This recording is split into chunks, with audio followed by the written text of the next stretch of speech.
परमेश्वर का धन्यवाद हो आज के सुंदर दिन के लिए कि प्रभु ने फिर से हमें अवसर दिया कि अपने घरों में अपने परिवारों के साथ प्रभु की आराधना कर सकें। हम धन्यवाद देते हैं कि प्रभु की महान आशीषों के लिए, उसकी सुरक्षा के लिए जो हमारे जीवनों में बराबर बनी रहती है। और प्रभु हमें ऐसे अवसर देता है कि हम फिर से अपने घरों में अपनी आराधना को परमेश्वर के सम्मुख ला सकें। मैं धन्यवाद देता हूं प्रभु का कि फिर से उसने हमें अवसर दिया कि हम अपने परिवारों के साथ अपने घरों में प्रभु की आराधना इन दिनों में कर सकें, उसकी जीवित उपस्थिति को अपने जीवन में अपने परिवारों में देख सकें। आज की आराधना में आप सबों का स्वागत है और मैं विश्वास करता हूं कि आज की आराधना के द्वारा हम सबों को आशीष मिलेगी। आज के मनन के लिए जो पाठ मैंने चुना है वो पाया जाता है पहला थिस्सलुनीकियों की पत्री उसका 2 अध्याय 1 पद से 12 पद तक। 1 Thessalonians chapter 2 verses 1 to 12। अब हमने पिछले सप्ताह से एक नई सीरीज का आरंभ किया है, लिविंग इन लास्ट डेज, अंतिम दिनों में रहना। अब हम जिस दौर से गुजर रहे हैं और जिन घटनाओं को हम अपने बीच में देख रहे हैं, और इस बात को हमारे जो लोग हैं, जो प्रभु के सेवक हैं, जो प्रभु के प्रचारक हैं और बाइबल के ज्ञाता हैं, बार बार इस बात पर जोर दे रहे हैं कि अब हम अंतिम दिनों में रह रहे हैं। जिस प्रकार की घटनाएं पूरे संसार में हो रही हैं वो उस बात को बताती हैं कि वास्तविक रूप में प्रभु यीशु मसीह का आना निकट है और हम अंतिम दिनों में रह रहे हैं। और इसलिए मैंने इस पत्री के आधार पर इस सीरीज को आरंभ किया कि हम जान सकें कि हमें अंतिम दिनों में कैसे रहना है। अब प्रभु यीशु मसीह का आगमन कभी भी हो सकता है, उसका आना शीघ्र है। जो घटनाएं घट रही हैं उस बात को बताती हैं कि यीशु मसीह का आना शीघ्र है और हम अंतिम दिनों में रह रहे हैं। तो हमें इन अंतिम दिनों में किस प्रकार से रहना है जिससे कि जब प्रभु यीशु मसीह अपने द्वितीय आगमन में आए वो अपने विश्वासियों को, अपने लोगों को, अपनी कलीसिया को अपने साथ ले जाए।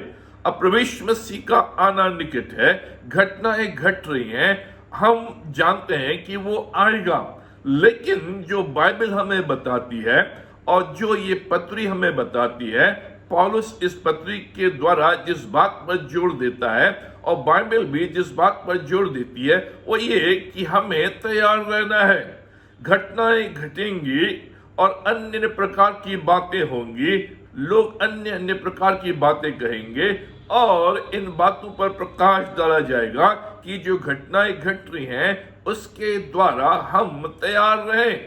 अब हम इस बात को जानते हैं कि जो भी घटनाएं घट रही हैं वो कई वर्षों से घट रही हैं और हम अधिकतर जो जोर देते हैं वो इस बात पर देते हैं कि जो घटनाएं हैं, जिन घटनाओं का वर्णन आज हम देख रहे हैं उन पर हमारा ध्यान और फोकस रहता है कि ये जो घटनाएं हैं, ये जो बीमारियां हैं, ये जो चढ़ाइयां हैं, ये जो लड़ाइयां हैं, ये जो अन्य प्रकार की बातें हैं जो बाइबल में कही गई हैं वो पूरी हो रही है और हमारा ध्यान उन घटनाओं के ऊपर रहता है कि कैसे वो घटनाएं पूरी हो रही हैं। लेकिन हम ये भूल जाते हैं कि हमें अंत के दिनों में कैसे रहना है।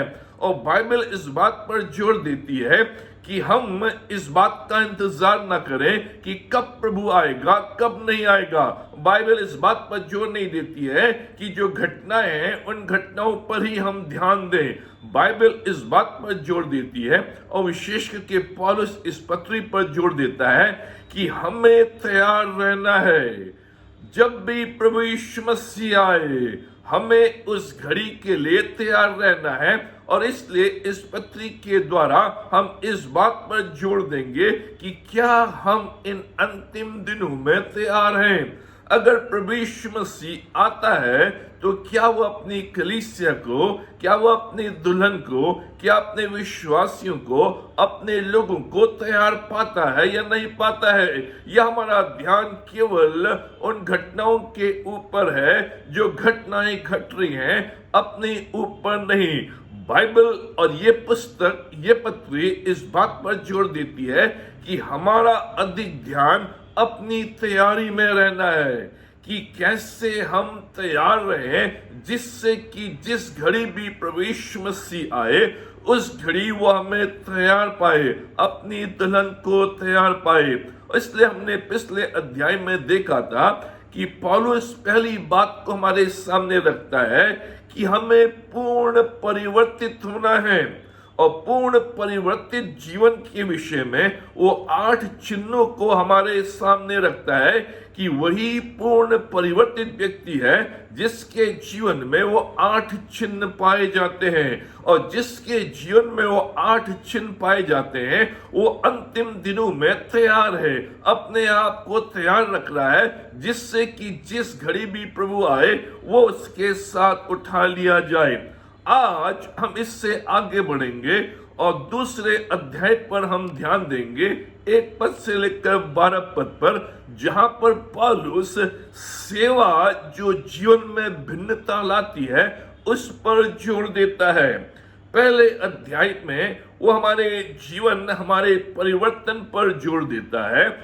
अब इस अध्याय में जब वो आता है तो सेवा पर जोर देता है कि वही व्यक्ति जिसका जीवन पूर्ण रूप से परिवर्तित है, वही व्यक्ति जो सेवा में संलग्न है, प्रभु के कार्य में जुटा हुआ है, प्रभु के कार्य को कर रहा है, चाहे वो किसी भी क्षेत्र में क्यों ना हो, लेकिन उस क्षेत्र में वो बराबर अपनी गवाही को बांट रहा है, बराबर कलीसिया के माध्यम के द्वारा सेवा कर रहा है, प्रभु की सेवा में संलग्न है। वो सेवा जो जीवन में भिन्नता लाती है, वही व्यक्ति अंत के दिनों में तैयार है, वही व्यक्ति प्रभु यीशु मसीह के साथ बादलों में उठा लिया जाएगा। अब दूसरे अध्याय में जब हम आते हैं तो पौलुस पहले खंड में जो 1 पद से लेकर 8 पद है, वहां पर वो बताता है कैसे प्रचार करना है, हमारी सेवा कैसी होनी चाहिए, कैसे परमेश्वर के वचन को प्रचार करना है। और दूसरे खंड में जो 9 से 12 पद है, उसमें वो बताता है कि हमारा जीवन कैसा होना चाहिए, हमें कैसे रहना है, न केवल कैसे हमें सेवा करनी है, न केवल हमें कैसे प्रचार करना है, लेकिन हमें कैसे अपने जीवन को सुसमाचार के योग्य व्यतीत करना है, जिससे कि हमारे प्रचार के द्वारा, हमारे जीवन के द्वारा दूसरे लोग प्रभु के पास आए और प्रभु हमें तैयार पाए जब भी वो इस संसार में दोबारा आए। अब पहले खंड को हम देखेंगे जहां पर पौलुस बताता है 1 पद से लेकर 8 पद पर कैसे सुसमाचार प्रचार करें, सुसमाचार प्रचार करने का क्या तरीका है, किस रूप में हमें वचन को बांटना है, जो सुसमाचार परमेश्वर ने अपने अनुग्रह के द्वारा हमारे हाथों में दिया है, हमारे कांधों पर रखा है, उसको हमें कैसे प्रचार करना है, उसका तरीका कैसा है। इस पर वो कई बातों को हमारे सामने रखता है। पहली बात जो पहले और दूसरे पद में रखता है, साहस के साथ इन अंत के दिनों में हमें परमेश्वर के वचन को साहस के साथ विद बोल्डनेस लोगों के समक्ष रखना है। इसलिए पहला पद और दूसरे पद में पौलुस कहता है ऐसा साहस दिया कि परमेश्वर का सुसमाचार भारी उपद्रव में भी सुनाया। अब पौलुस कह रहा है जब हम फिलिप्पी में थे वहां पर भारी उपद्रव हमारे साथ हुआ, हमारे ऊपर भारी सताव आया, लोगों ने तरह तरह के कार्य हमारे विपरीत किए, एक उपद्रव, एक समस्या, एक सताव का सामना हमने किया, लेकिन परमेश्वर ने फिलिप्पी शहर में हमें ऐसा साहस दिया कि उस भारी उपद्रव में भी हम सुसमाचार साहस के साथ सुनाते रहे। यही बात और थिस्सलुनीकि के शहर के लिए कहता है कि कैसे जब हम इस नगर में आए, थिस्सलुनीकि के नगर में आए, वहां भी भारी उपद्रव के बीच में, भारी उपद्रव के होते हुए हमने साहस के साथ परमेश्वर के वचन को सुनाया। अब पौलुस एक सामान्य व्यक्ति है और ये स्वाभाविक है कि हमारे अंदर डर और चिंता रहती है। ये जो साहस है, ये जो बोल्डनेस है, ये अपने आप नहीं आता है। पौलुस के लिए ये सामान्य नहीं था, ये स्वाभाविक नहीं था, उससे प्रोत्साहन की आवश्यकता थी। इसलिए वो कहता है, डरते कांपते हुए हम तुम्हारे बीच में आए और हमने सुसमाचार प्रचार किया। ये जो साहस है, ये जो बोल्डनेस है, ये परमेश्वर के द्वारा उसके जीवन में आया। इसलिए वो कहता है, ऐसा साहस जो परमेश्वर ने हमें दिया। इसलिए वो दूसरों से बार बार निवेदन करता है कि हमारे लिए प्रार्थना करो, जिससे कि हम साहस के साथ, बोल्डनेस के साथ परमेश्वर के वचन को सुना सकें। कैसे हमें अंत के दिनों में प्रचार करना है, कैसे इस सेवा को हमें पूरा करना है, कैसे परमेश्वर ने जो ये अनुग्रह के द्वारा सुसमाचार हमारे हाथों में दिया है, हमारे हाथों में रखा है, कैसे हमें करना है, साहस के साथ, बोल्डनेस के साथ। अब ये साहस, ये बोल्डनेस अपने आप हमारे जीवन में नहीं आती है, ये स्वाभाविक नहीं है, ये सामान्य नहीं है। इसके लिए परमेश्वर से साहस को प्राप्त करना है, दूसरों से बराबर निवेदन करना है कि हमारे लिए प्रार्थना करें, जिससे कि हम बड़े हिवाव के साथ, साहस के साथ, बोल्डनेस के साथ परमेश्वर के वचन को सुना सके। हमें साहस की जरूरत है, अंत के दिनों में डरते कांपते हुए नहीं, लेकिन बोल्डनेस के साथ, साहस के साथ, भारी उपद्रव में भी हमने परमेश्वर के वचन को सुनाया और हम सुना सके, क्योंकि परमेश्वर ने हमें वो साहस, वो बोल्डनेस दी थी। दूसरी बात, कैसे अंत के दिनों में हमें प्रचार करना है, सत्यता के साथ, जो पद 3 में हमें मिलता है। पौलुस कहता है, हमारा उपदेश न तो भ्रम के साथ, न तो अशुद्धता के साथ, न तो छल के साथ था। हमने जो उपदेश तुम्हारे बीच में दिया, हमने परमेश्वर के वचन को जो तुम्हारे बीच में बांटा, जो सुसमाचार हमने तुम्हारे बीच में बांटा, वो सत्यता के साथ बांटा, वो ट्रुथफुलनेस के साथ बांटा। उस उपदेश में न तो भरमाने वाली बातें थी, उस उपदेश में न तो अशुद्धता की बातें थी, उस उपदेश में न तो छल की बातें थी, लेकिन सत्यता के साथ।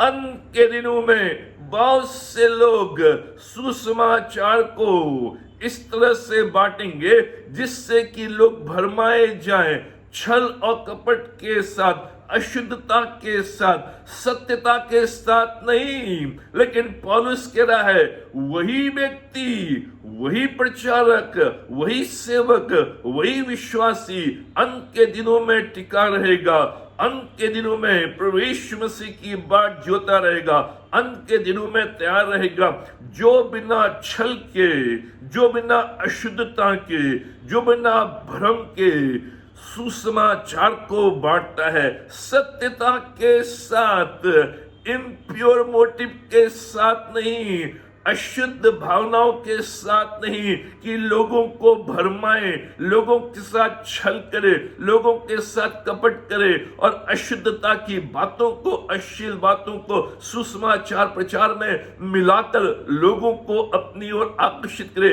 ये सत्य के साथ सुसमाचार बांटना नहीं है। पौलुस कह रहा है, हमने तुम्हारे बीच में सत्यता के साथ परमेश्वर के वचन को बांटा है।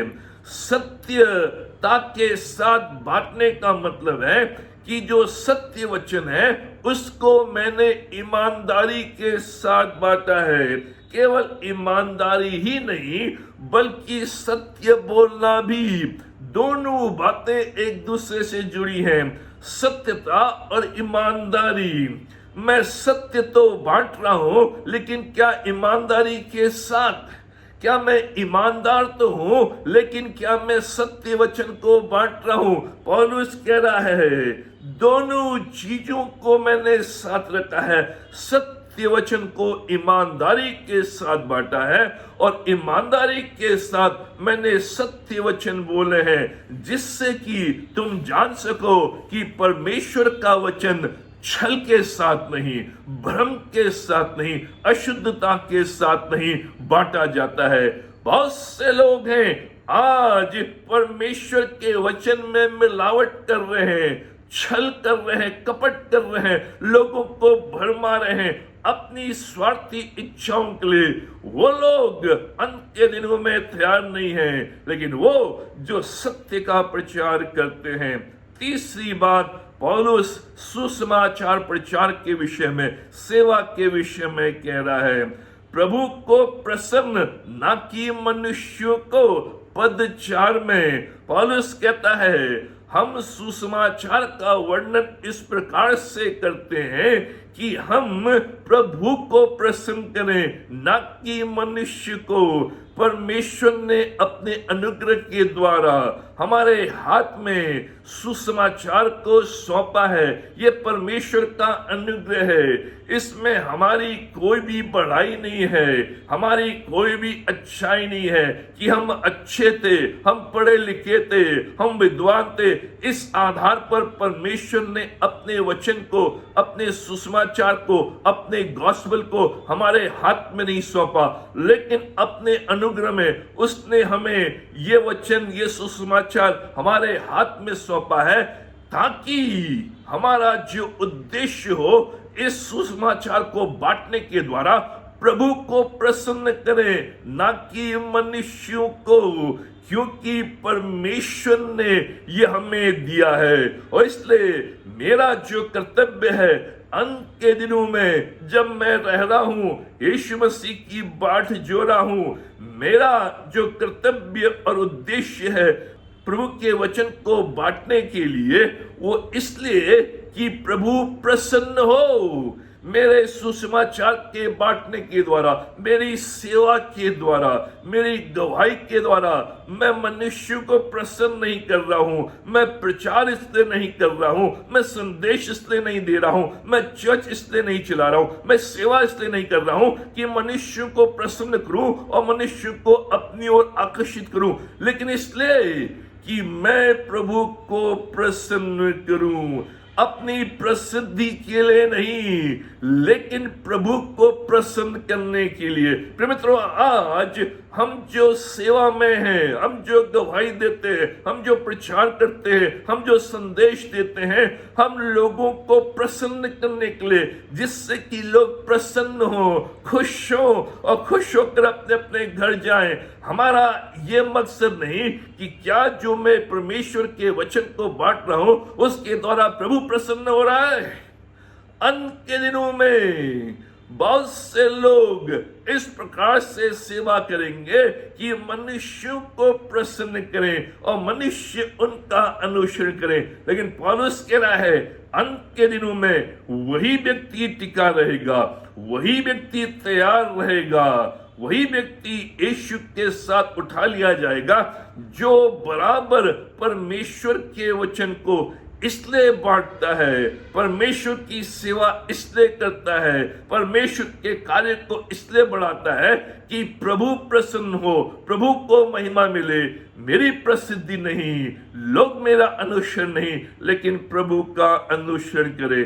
चौथी बात जो पौलुस इस खंड में हमें बताता है सुसमाचार प्रचार करने के विषय में, चापलूसी की बातें नहीं। पद 5 में पौलुस कहता है कि हम जब सुसमाचार प्रचार तुम्हारे बीच में करते हैं, सेवा तुम्हारे बीच में करते हैं, वचन को बांटते हैं, तुम्हारी काउंसलिंग करते हैं, तुम्हें परामर्श देते हैं, तुम्हें उपदेश देते हैं, उसमें चापलूसी की बातें नहीं है, उसमें लोभ लालच नहीं है। हम लोभ के लिए नहीं, हम चापलूसी की बातें इसलिए नहीं करते हैं कि तुमसे हमें कुछ मिले।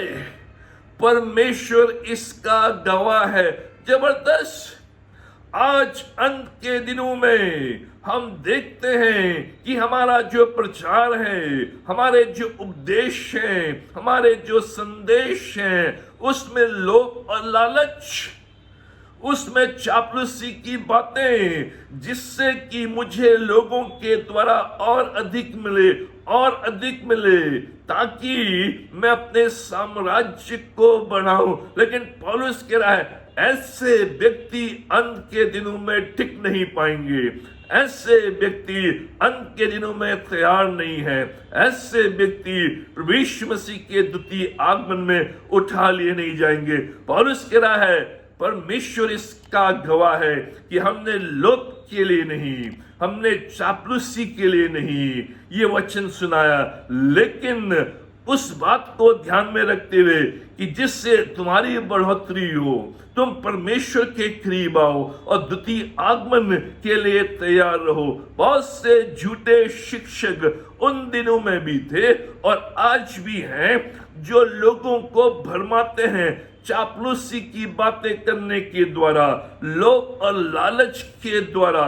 इसलिए नीति वचन उसका 29 अध्याय उसके 5वें पद में लिखा है, जो पुरुष किसी से चिकनी चुपड़ी बातें करता है वो उसके पैरों के लिए जाल लगाता है। यह जबरदस्त चेतावनी प्रभु के लोगों के लिए, प्रभु के सेवकों के लिए, प्रभु की जो सेवा कर रहे हैं, प्रभु की जो गवाही दे रहे हैं, प्रभु के जो विश्वासी हैं, जो चिकनी चुपड़ी बातें करके लोभ और लालच में अपने लिए इकट्ठा करते हैं और लोगों के साथ चिकनी चुपड़ी बातें करते हैं, तो परमेश्वर का वचन कह रहा है वो उन लोगों के लिए, उनके पैरों के लिए फंदा है, उनके पैरों के लिए जाल बिछाते हैं। वो लोग उस जाल में गिर जाते हैं, प्रभु के पास नहीं, लेकिन वो उस जाल में गिर गए हैं और फंस गए हैं। इसलिए इन झूठे शिक्षकों से हमें सावधान रहना है। पौलुस कह रहा है मैं सत्य से लोगों को जीतूंगा, चिकनी चुपड़ी बातें करके नहीं, लोभ लालच करके नहीं, लोगों को लोभ देना, लोगों को लालच देना, उनसे चिकनी चुपड़ी बातें करके परमेश्वर के पास देना, उसके द्वारा मैं लोगों को नहीं जीतूंगा। मैं सत्य वचन बांटने के द्वारा लोगों को जीतूंगा, जिससे वो लोग सत्य वचन में टिके रहे और सत्य वचन में आगे बढ़े, जिससे कि अंत के दिनों में वो प्रभु यीशु मसीह के द्वितीय आगमन के लिए तैयार रहे। ये प्रभु का वचन कहता है। पांचवी बात जो पौलुस सुसमाचार प्रचार के लिए कहता है, मनुष्य से आदर पाना नहीं। 6 पद में पौलुस कहता है हम इसलिए सुसमाचार प्रचार नहीं कर रहे हैं, हम इसलिए गवाही नहीं दे रहे हैं, हम इसलिए सेवा नहीं कर रहे हैं, हम इसलिए संदेश नहीं दे रहे हैं कि हमें मनुष्यों से आदर मिले। पौलुस कहता है प्रेरित होने के कारण तुम पर बोझ डाल सकते थे, हम प्रेरित हैं, हम प्रभु के बुलाए हुए अभिषिक्त हैं और प्रभु की सेवा में संलग्न हैं, और इसलिए इस सेवा के कारण हम तुम पर बोझ डाल सकते थे, तुमसे आदर सम्मान प्राप्त करने की मांग कर सकते थे, तुमसे अपनी सेवा टहल करवा सकते थे, तुमसे हम आर्थिक सहयोग ले सकते थे, लेकिन हम ऐसा नहीं करते हैं, क्योंकि हम परमेश्वर के सच्चे सेवक हैं। हमें मनुष्यों से आदर नहीं, हमें परमेश्वर से आदर प्राप्त करना है। हम लोगों से महिमा को प्राप्त नहीं करते, हम परमेश्वर से महिमा को प्राप्त करते हैं। वही सच्चे सेवक, वही सच्चे उपदेशक, वही सच्चे विश्वासी जो बराबर परमेश्वर से आदर पाने की चाह करते हैं, न कि मनुष्यों से। मनुष्यों के ऊपर बोझ नहीं डालते, मनुष्यों से आदर पाने की चाह नहीं करते। ये पौलुस कह रहा है अंत के दिनों में बहुत से उपदेशक, बहुत से विश्वासी इस जाल में फंस जाएंगे, जो मनुष्यों के आदर पाने की चाह करेंगे, मनुष्यों से मान सम्मान प्राप्त करने की चाह करेंगे, मनुष्यों से आर्थिक जो जो भी सहयोग है उसको प्राप्त करने की इच्छा करेंगे, लेकिन वो लोग अंत के दिनों में टिक नहीं पाएंगे, वो अपने आप को तैयार नहीं पाएंगे, और जब प्रभु यीशु मसीह आएगा वो बादलों में उठा लिए नहीं जाएंगे, क्योंकि वो तैयार नहीं है। पौलुस कह रहा है हमें सतर्क रहना है। छठी बात जो पौलुस सुसमाचार प्रचार के संबंध में कहता है, प्रेम और कोमलता के साथ हमारा तुम्हारे बीच में सुसमाचार को बांटना प्रेम और कोमलता के साथ था। हम जब भी तुम्हारे बीच में आए, जो हम 7वें पद में देखते हैं, हमने प्रेम और कोमलता के साथ परमेश्वर के वचन को बांटा, सुसमाचार को बांटा, अपनी गवाही को बांटा। जैसे माता अपने बालकों का पालन पोषण करती है, वैसे हमने तुम्हारे बीच में कोमलता के साथ, प्रेम के साथ तुम्हारा पालन पोषण किया। तुम्हें हमने आत्मिक बच्चों के रूप में पाला, आगे बढ़ाया। जैसे माता अपने बच्चों का पालन पोषण करती है, उनको आगे बढ़ाती है और ऊंचाइयों में ले जाती है, तंदुरुस्त बनाती है, उसी प्रकार से हमने तुम्हारे बीच में आत्मिक संतान होने के नाते तुम्हारा पालन पोषण किया, तुम्हारे साथ कोमलता का व्यवहार किया, तुम्हारे साथ प्रेममय व्यवहार किया, जिससे कि तुम आगे बढ़ सको। पौलुस कह रहा अंत के दिनों में जो उपदेशक हैं, जो परमेश्वर के वचन को बांट रहे हैं, जो परमेश्वर की सेवा में हैं, जो विश्वासी लोग हैं, वो बराबर जो प्रभु में आए हैं उनसे प्रेममय व्यवहार करेंगे, उनके साथ कोमलता का व्यवहार करेंगे। पौलुस इसलिए अच्छा सेवक था, इसलिए अपने आप को उसने अंत के दिनों में तैयार पाया, क्योंकि बराबर वो अपने विश्वासियों से, अपने लोगों से जो प्रभु के पास आए हैं, प्रभु के ऊपर विश्वास किया है, उनसे प्रेम करता है। वो कहता है यहाँ तक कि हम तुम्हारे बीच में आए और अपने प्राण देने के लिए हम तैयार थे, ताकि तुम प्रभु की सामर्थ और शक्ति को प्राप्त कर सको। हम अपने प्राण देने के लिए भी तैयार थे तुम्हारे खातिर। यह है प्रेममय व्यवहार। अंत के दिनों में हमारा जो व्यवहार हो हमारे लोगों के प्रति, जो विश्वासी हैं, जो प्रभु में बालक हैं, जो प्रभु में अभी अभी आए हैं, उनके साथ कोमलता का व्यवहार, प्रेममय व्यवहार, जिससे कि वो प्रभु की संगति में बढ़ सके। जजमेंटल नहीं। पौलुस कह रहा मैंने तुम्हारे बीच में तुम्हारा न्याय नहीं किया, तुम्हें जज नहीं किया, लेकिन एक माँ के समान तुम्हारा पालन पोषण किया, जिससे कि तुम मैच्योर बन जाओ, जिससे कि जब तुम दूध पीते थे, दूध पीने के बाद तुम मांस खा सको, मजबूत बन सको। ये पौलुस प्रचार करने के तरीके को, सेवा को हमारे सामने रखता है, जो कि अंत के दिनों में बहुत जरूरी है। हमारी सेवा में, हमारी गवाही में, हमारे सुसमाचार सुनाने में जो सेवा परमेश्वर ने हमें दी है, चाहे किसी भी क्षेत्र में क्यों ना हो, हम परमेश्वर के गवाह हैं, हम परमेश्वर के सेवक हैं, कलीसिया में सक्रिय सेवक हैं, सदस्य हैं, जो बराबर परमेश्वर के सुसमाचार को बांटते सुनाते हैं। और ये बातें पौलुस कह रहा है जरूरी है, जो अंत के दिनों में टिके रहेंगे, जो अंत के दिनों में अपने आप को तैयार पाएंगे, जिनको प्रभु अंत के दिनों में तैयार पाएगा, ये वो लोग हैं जो सेवा में इस प्रकार से संलग्न हैं। इसके बाद पौलुस दूसरे खंड में जाता है 9 से 12 पद में, जहां पर पौलुस जीवन का तरीका बताता है।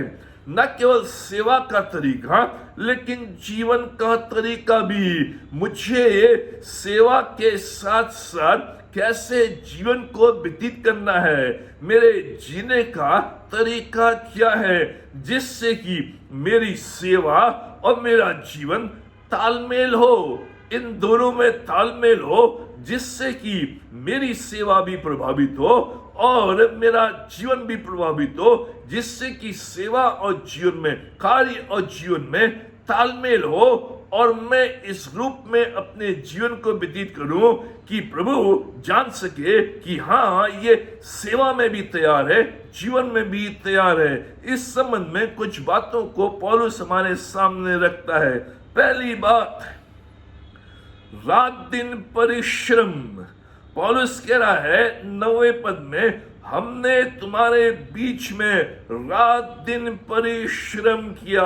हम अपना काम धंधा करते थे ताकि तुम पर बोझ ना पड़े।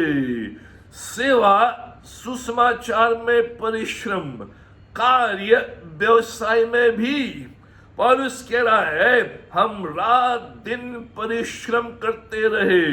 हम अपने व्यवसाय में अपना परिश्रम देते थे, अपना कार्य करते थे, जिससे कि हम अपने लिए आर्थिक सहयोग को जुटा सकें, अपने लिए आर्थिक बातों को ले सकें, और उसके साथ साथ हम बराबर तुम्हारे बीच में सेवा करते रहे। पौलुस यहाँ पर बता रहा है कि वो अपना कार्य, अपना धंधा, अपने टेंट का बिजनेस भी करता था और साथ ही साथ सेवा भी करता था। उसमें कोई कमी घटी नहीं थी। रात दिन 24 घंटे 24/7 मैं धंधा भी कर रहा हूं, मैं कार्य भी कर रहा हूं परिश्रम के साथ, और मैं सेवा भी कर रहा हूं परिश्रम के साथ तुम्हारे बीच में। ये हमारा रहने का तरीका था। हम सुस्त नहीं थे, हम दूसरों के ऊपर निर्भर नहीं थे, हम स्वयं कमाते थे, अपने हाथों से कमाते थे। टेंट बनाने का मेरा व्यवसाय था, मैं अपने हाथों से कमाता था और अपने हाथों की कमाई के द्वारा तुम्हारे बीच में रहकर प्रभु की सेवा करता था। दिन रात परिश्रम, कार्य भी और सेवा भी। पौलुस कह रहा है हमारा जो जीवन है वो 9 से 5 तक सीमित न रहे। हम प्रभु यीशु मसीह के द्वारा बुलाए गए हैं परिश्रम करने के लिए। 24 आवर्स 24/7 हमें उपलब्ध रहना है, हमें तैयार रहना है, जिससे कि मैं अपने कार्य को भी परिश्रम के साथ, पूर्णता के साथ कर सकूं, और जो सेवा प्रभु ने मुझे दी है, जो सुसमाचार उसने मेरे हाथ में रखा है, जो सेवा उसने मेरे कांधों में दी है, उसको भी मैं पूर्णता के साथ, परिश्रम के साथ कर सकूं। यह है जीवन का तरीका, यह है जीने का तरीका। इसलिए हम इस सेवा में संलग्न हैं।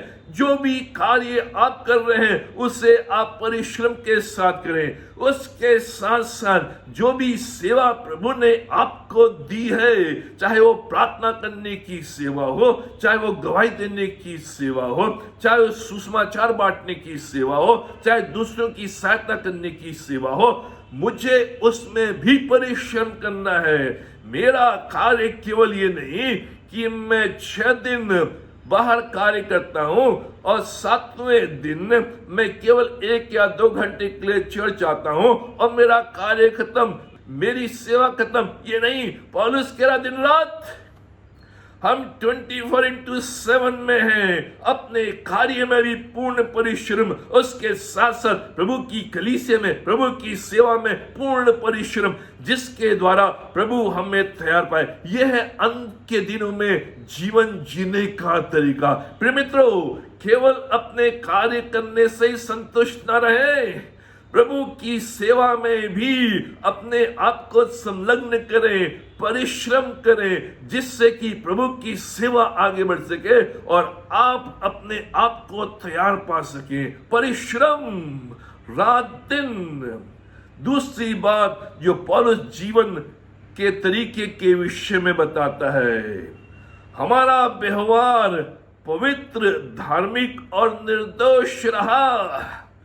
हम परिश्रम करते रहे, लेकिन उसके साथ साथ जो हमारा व्यवहार था, जो हमारा एटीट्यूड था, जो हमारा रहने का तरीका था, वो पवित्र था, वो धार्मिक था, वो निर्दोष था।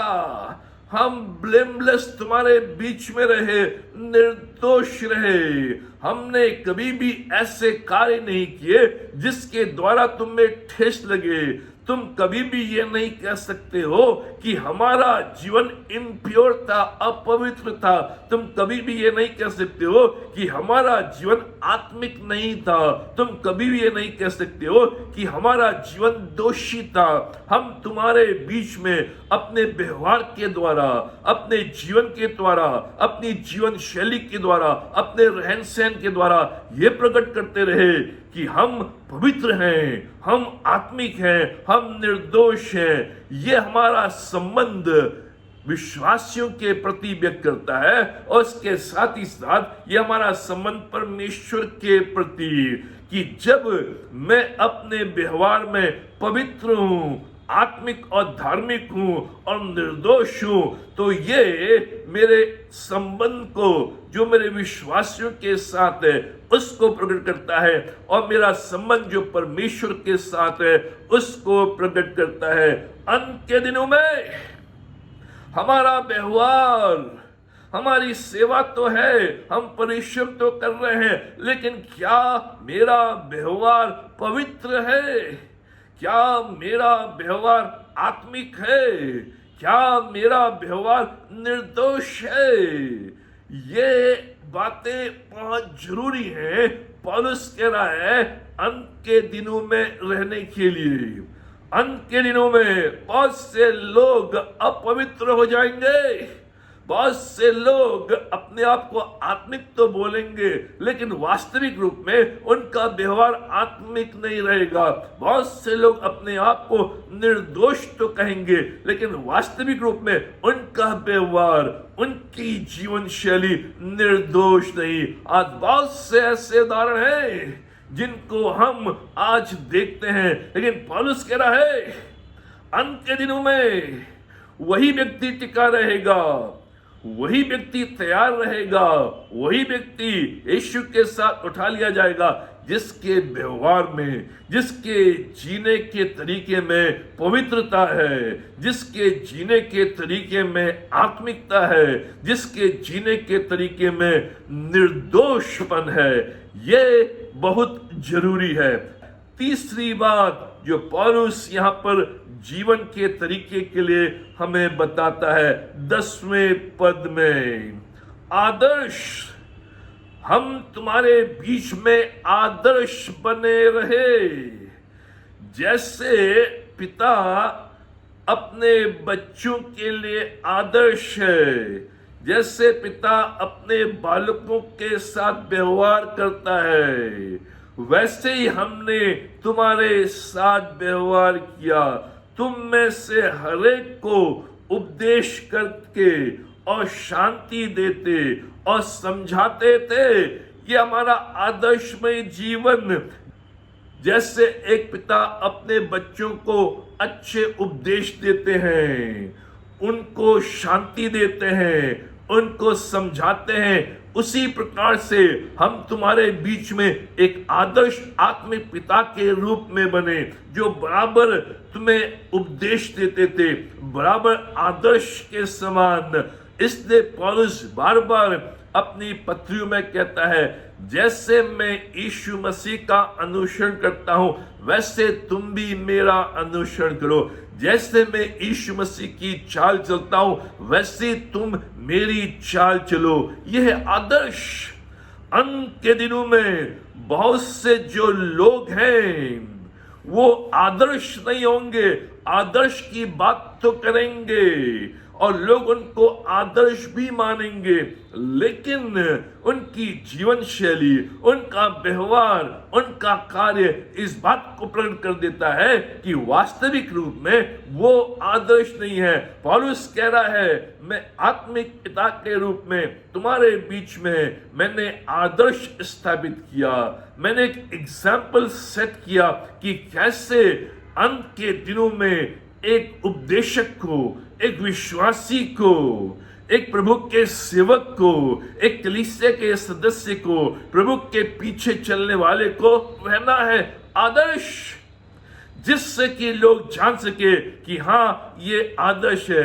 अपने चरित्र में, अपने व्यवहार में, अपनी बोलचाल में, अपनी सेवा में, अपनी गवाही में, अपने कार्य में, अपने जो भी उसकी ड्यूटीज हैं, जो भी उसकी जिम्मेदारियां, उनमें आदर्श, हम तुम्हारे बीच में आदर्श रूप रहे। ये पौलुस कह रहा है कि अंत के दिनों में हमें इस बात पर ध्यान देना है जिससे कि हम आदर्श बनकर अंतिम दिनों में रहें, जिससे कि प्रभु यीशु मसीह जब भी आए, जब भी ये घटनाएं पूर्ण हो, यीशु का द्वितीय आगमन हो, हमें वो तैयार पाए और हम उठा लिए जाएं। चौथी बात पौलुस कहता है 11वें पद के पहले भाग में, उपदेश देना। हम बराबर तुम्हें उपदेश देते थे, इंकरेजिंग, हम तुम्हें प्रोत्साहन करते थे, तुम्हारी सहायता करते थे। जो शब्द उपदेश देना या प्रोत्साहन करना है, उसका अर्थ है संघर्ष के समय साथ खड़ा होना। हम संघर्ष के समय तुम्हारे साथ खड़े रहे। उपदेश देने का मतलब नहीं कि केवल आप अपने मुंह से शब्दों को बोल रहे हैं, उनको सलाह दे रहे हैं, उनको उपदेश दे रहे हैं और उनको आप शिक्षा दे रहे हैं, ऐसा करना, ऐसा करना। लेकिन जो उपदेश है, जो प्रोत्साहन है, जो इंकरेजिंग है, उसका अर्थ है संघर्ष के समय साथ खड़ा होना, सहायता करना कि दौड़ पूरी कर सके। पौलुस कह रहा है कि जब हम तुम्हें उपदेश देते थे, इसका मतलब जब तुम संघर्ष में थे, तुम परेशानी में थे, तुम संघर्ष कर रहे थे कि कैसे अपनी दौड़ को पूरी करें, कैसे अपनी मंजिल को प्राप्त करें, कैसे मसीह की समानता में बढ़े, उस समय हम तुम्हारे साथ खड़े रहे। उस समय हमने तुम्हारी सहायता करी ताकि तुम अपनी दौड़ को पूरी कर सको, अपनी मंजिल को प्राप्त कर सको और यीशु की समानता में अंश अंश करके बढ़ते चले जाओ। ये पौलुस कह रहा है अंत के दिनों में केवल उपदेशक नहीं, केवल उपदेश देने वाले नहीं, केवल शब्दों का प्रचार नहीं, केवल वचनों को देना नहीं, लेकिन उन लोगों के साथ जो संघर्ष कर रहे हैं यीशु मसीह में, जो यीशु मसीह में बढ़ने में संघर्ष कर रहे हैं, आत्मिक जीवन में बढ़ने में संघर्ष कर रहे हैं, अभी दूध पी रहे हैं, उनके साथ खड़े होना, उनकी सहायता करना, जिससे कि वो परिपक्वता को प्राप्त करें, जिससे कि वो अपनी दौड़ को पूरी करें, जिससे कि वो अपनी मंजिल को प्राप्त करें और अंत के दिनों में वो तैयार पाए जाए। ये हमारी तैयारी, न केवल मैं स्वयं तैयार हूं, लेकिन दूसरों को भी तैयार कर रहा हूं। जब भी यीशु आ जाए, मैं और मेरा साथी एक साथ बादलों में यीशु मसीह के साथ उठा लिए जाएं। पांचवी बात जो पौलुस यहाँ पर जीवन के तरीके को बताता है, जो हमें 11वें पद के दूसरे भाग में मिलता है, शांति देना, कंफर्टिंग। पौलुस कह रहा है न केवल हम तुम्हारे साथ संघर्ष में खड़े रहे, तुम्हारी सहायता करते रहे, ये हमारे जीवन जीने का तरीका था, लेकिन उसके साथ साथ बराबर तुम्हें सांत्वना देते रहे, बराबर तुम्हें शांति देते रहे, बराबर तुम्हें कंफर्ट करते रहे, एक अच्छे पिता के समान अपने बच्चे को कहना, अपने बच्चे को स्मरण दिलाना, अपने बच्चे के कंधे के ऊपर हाथ रख के कहना, मैं तेरे साथ हूं, घबरा मत, मैं तेरी चिंता करता हूं, मैं तेरी आवश्यकता की पूर्ति करूंगा, मैं तेरे साथ खड़ा रहूंगा, मैं तुझे सांत्वना दूंगा। जब भी दुख, तकलीफ, पीड़ा तेरे जीवन में आए, मैं तेरे साथ हूं, मेरी शांति तेरे साथ है, मेरी लाठी तेरे साथ है, मेरा हाथ तेरे साथ है, मैं तेरे साथ बराबर बना रहूंगा। ये एक पिता जो अपने बच्चे के अंदर इन शांति वर्धक वचनों के द्वारा एक उत्साह को, एक याव को, एक हिम्मत को, एक आशा को लेकर आता है, वैसा कार्य हमने तुम्हारे बीच में किया। प्रिय मित्रों, अंत के दिनों में हम शांति देने वाले बने, लोगों को उठाने वाले बने, लोगों के जीवनों को बनाने वाले बने, लोगों को कोसने वाले नहीं, लोगों को श्राप देने वाले नहीं, लोगों के साथ गाली गलौज करने वाले नहीं, लोगों के दिलों को दुखाने वाले नहीं, लोगों को नीचा करने वाले नहीं, लेकिन लोगों को शांति वर्धक वचनों के द्वारा उठाने वाले।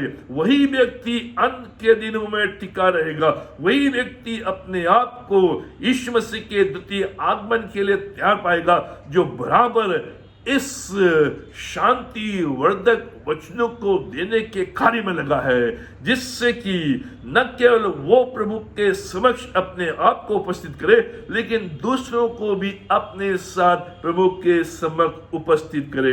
बराबर चीयर करना कि तुम जीत की दौड़ में हो और तुम्हारी जीत होगी। छठी बात पौलुस इस खंड में कहता है जीवन जीने के तरीके के संबंध में, जो 12वें पद के अंतिम भाग में मिलता है, चैलेंजिंग, समझाना। पौलुस कहता है कि जब हम तुम्हारे बीच में थे, हम तुम्हें बराबर समझाते थे, बराबर तुम्हें चुनौती देते थे, जिससे कि तुम अपने जीवन में, अपने मसीह जीवन में आगे बढ़ सको। तुम्हें अपने राज्य और महिमा में बुलाता है। इस बात की चुनौती कि तुम जान सको कि परमेश्वर ने तुम्हें अपने राज्य और महिमा में बुलाया है। ये सौभाग्य परमेश्वर ने तुम्हें दिया है, इसलिए तुम्हारा चाल चलन परमेश्वर के योग्य हो, क्योंकि उसने अपने अनंत महिमा में तुम्हें बुलाया है, अपने राज्य में प्रवेश कराया है, अपनी महिमा के लिए बुलाया है। न केवल समझाना, लेकिन चुनौती देना। सौभाग्य और चुनौती। परमेश्वर के राज्य में तुम दाखिल हो चुके हो, उसने तुम्हें अपनी अनंत महिमा में बुलाया है, ये तुम्हारा सौभाग्य है। लेकिन उसके साथ साथ चुनौती है कि अब तुम इस प्रकार के जीवन को व्यतीत करो, जिससे कि तुम्हारा चाल चलन परमेश्वर के ग्रहण योग्य हो सके। परमेश्वर ने हमें सौभाग्य दिया है कि हम उसकी संतान कहलाएं। परमेश्वर ने हमें यह सौभाग्य दिया है कि हम उसके राज्य में प्रवेश करें। परमेश्वर ने हमें यह सौभाग्य दिया है कि उसने हमें अपनी अनंत महिमा में बुलाया है। लेकिन उसके साथ साथ परमेश्वर ने जब हमें इस अनंत महिमा में बुलाया है, उस द्वितीय आगमन में प्रवेश करने के लिए बुलाया है, तो ये चुनौती हमारे सामने कि अंत के दिनों में मेरा चाल चलन, मेरा व्यवहार, मेरे कार्य, मेरी बोलचाल, मेरी भाषा, मेरा रहन सहन, मेरा उपदेश, मेरी सेवा, मेरा कार्य परमेश्वर के ग्रहण योग्य हो, जिससे कि जब भी वो आए, चाहे वो आज आए, चाहे 1 साल बाद आए, चाहे 10 साल बाद आए, वो मुझे तैयार पाए और कह सके, हे मेरे धन्य पुत्र, हे मेरे धन्य दास, हे मेरे धन्य पुत्री, तू तैयार है मेरे साथ बादलों में। पवित्रों, ये परमेश्वर का कार्य है। और पौलुस इस खंड में हमें इस बात के लिए आह्वान करता है कि हमारा जीवन पूर्ण परिवर्तित हो, जिसके 8 चिन्ह हमारे जीवन में पाए जाएं। उसके साथ साथ जो सेवा परमेश्वर ने हमें दी है, एक सुसमाचार को बांटने की सेवा, जो सुसमाचार उसने हमारे हाथ में रखा है, जो सेवा उसने हमें हमारे कार्य क्षेत्र में, हमारी कलीसिया में, हमारे समाज में, हमारे शहर में हमें दी है, उससे हमें करना है।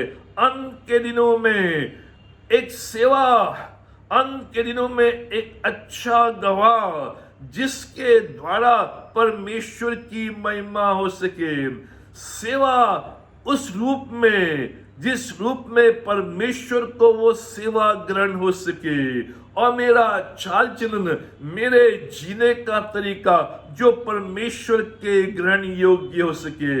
गवाही, वचन को बांटना बहादुरी के साथ, बिना मिलावट के। परमेश्वर आज अपने वचन के द्वारा हमसे कह रहा है, तुम अंत के दिनों में रह रहे हो।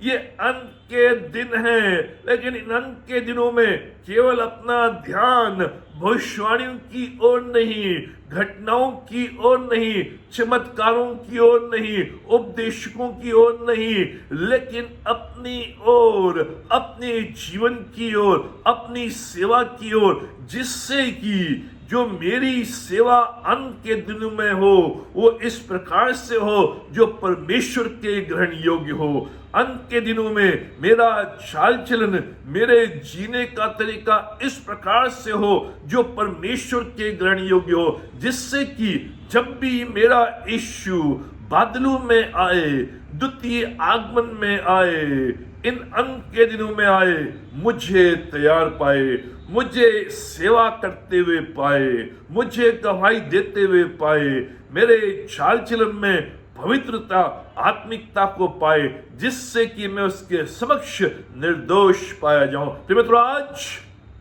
अपने जीवन को प्रभु के पास लाएं और प्रभु से कहें, प्रभु इन अंत के दिनों में जो घटनाएं घट रही हैं, इस ओर हमें ले जा रही है कि तेरा द्वितीय आगमन निकट है और हम अंत के दिनों में हैं। तू मुझे इन अंत के दिनों में रहना सिखा, जिससे कि मैं इस रूप में रह सकूं, इस रूप में कार्य कर सकूं, इस रूप में सेवा कर सकूं जो तेरे ग्रहण योग्य हो, और जब भी तू आए मुझे तैयार पाए। प्रभात समूह को आशीष दे। आइए हम प्रार्थना करें।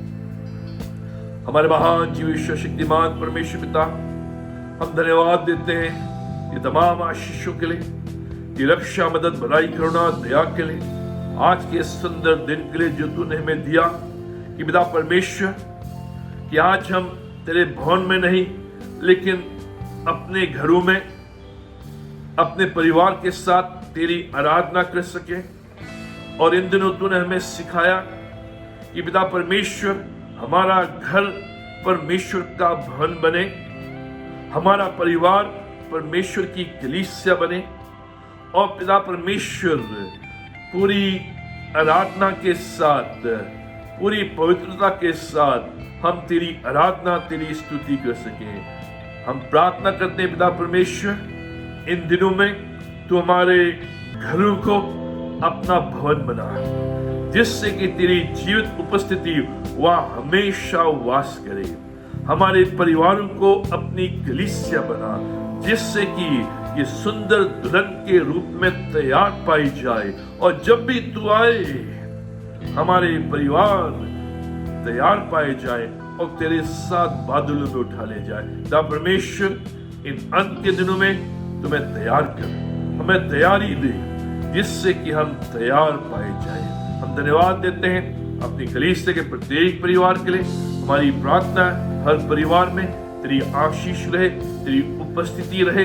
जो भी समस्या उनका समाधान कर, जो भी बोझ है उनको दूर कर, जो भी दुख, तकलीफ, बीमारी है यीशु के नाम से दूर कर, जिससे कि हमारे परिवार खुशहाल पाए जाए, संतुष्ट पाए जाए। और इन दिनों पिता परमेश्वर, हमारे परिवारों को इस कोरोना वायरस से बचा के रख, ताकि हर एक परिवार, हमारी कलीसिया का प्रत्येक सदस्य, प्रत्येक विश्वासी स्वस्थ पाए जाए, खुशहाल पाए जाए, संपन्न पाए जाए। पिता परमेश्वर, तुम्हारी सहायता, रक्षा और मदद कर।